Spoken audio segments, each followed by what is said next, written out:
बच्चों, आइए प्रस्तुत कविता को पढ़ने से पहले इसके कवि सोहनलाल द्विवेदी के बारे में कुछ जानकारी प्राप्त करें।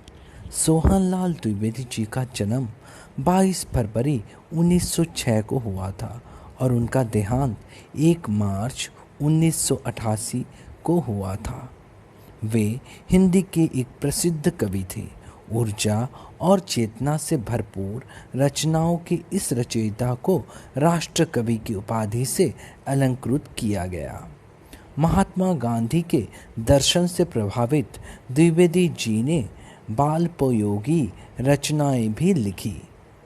1969 में भारत सरकार ने उन्हें पद्मश्री उपाधि प्रदान कर सम्मानित किया था। बच्चों, आइए अब हम सोहनलाल द्विवेदी रचित प्रकृति का संदेश कविता का वाचन करते हैं। पर्वत कहता शीश उठाकर तुम भी ऊंचे बन जाओ, सागर कहता है लहराकर मन में गहराई लाओ। पृथ्वी कहती धैर्य न छोड़ो, कितना ही हो सिर पर भार। नभ कहता है फैलो इतना, ढक लो तुम सारा संसार। समझ रहे हो क्या कहती है, उठ उठ गिर गिर तरल तरंग। भर लो अपने मन में मीठी मीठी मृदुल उमंग। बच्चों, कविता को पढ़ने और समझने से पहले आइए इसके कठिन शब्दार्थ से अवगत हो जाते हैं। संदेश अर्थात खास बात, शीश अर्थात सिर या मस्तक, लहर अर्थात तरंग, गहराई अर्थात गहरापन, धैर्य अर्थात धीरज, भार अर्थात बोझ, नभ अर्थात आकाश या आसमान, फैलाव अर्थात विस्तार, मृदुल अर्थात कोमल, उमंग अर्थात आनंद या उल्लास। पर्वत कहता शीश उठाकर तुम भी ऊंचे बन जाओ। बच्चों, जैसे कि आप लोग देखे होंगे या जानते होंगे कि पर्वत बहुत ऊंचा होता है। पर्वत यह कहना चाहते हैं कि मैं जिस प्रकार ऊंचा हूँ और मैं हमेशा अपने सिर को उठाकर डटे खड़ा रहता हूँ, उसी प्रकार तुम लोगों के भी अपने सिर को उठा के रखना चाहिए।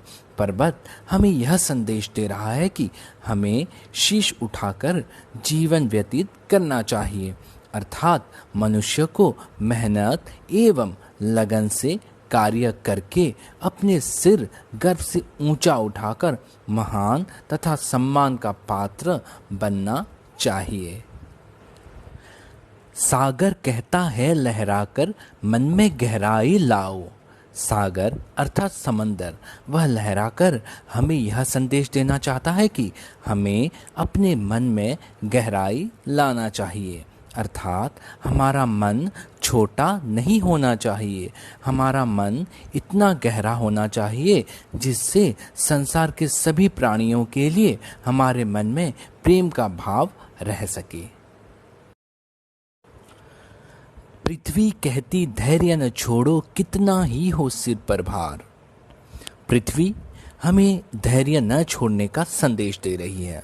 जिस प्रकार पृथ्वी पर अनेक पेड़ पौधे, नदी, पहाड़ तथा प्राणी विद्यमान हैं, फिर भी वह उन सबको धैर्य सहित धारण किए हुए है।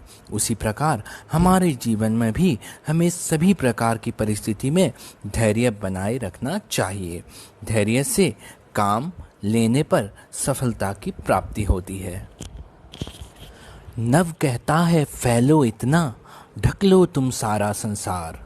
नभ अर्थात आकाश, विस्तृत आकाश के संपूर्ण विश्व को ढकने से तात्पर्य यह है कि हमें अपने मेहनत, निष्ठा एवं कर्मठता को अपना हथियार बनाकर सफल होना चाहिए, जिससे हम संपूर्ण संसार के लिए प्रशंसा का पात्र बन जाएं एवं संपूर्ण संसार में कोई भी शक्ति हमें पराजित न कर पाए। समझ रहे हो क्या कहती है, उठ उठ गिर गिर तरल तरंग। भर लो अपने मन में मीठी मीठी मृदुल उमंग। अंत में कवि प्रकृति के माध्यम से यह कहना चाहते हैं कि देख रहे हो, यह तरल तरंग उठते गिरते हमें क्या कह रहे हैं? यह हमें यह कह रहे हैं कि जीवन के हर उतार चढ़ाव परिस्थितियों में हमारे मन में मीठे मीठे मृदुल अर्थात कोमल उमंग का भाव रहना चाहिए। अर्थात हमारे मन को हमें हमेशा प्रफुल्लित तथा उत्साह भरा रखना चाहिए।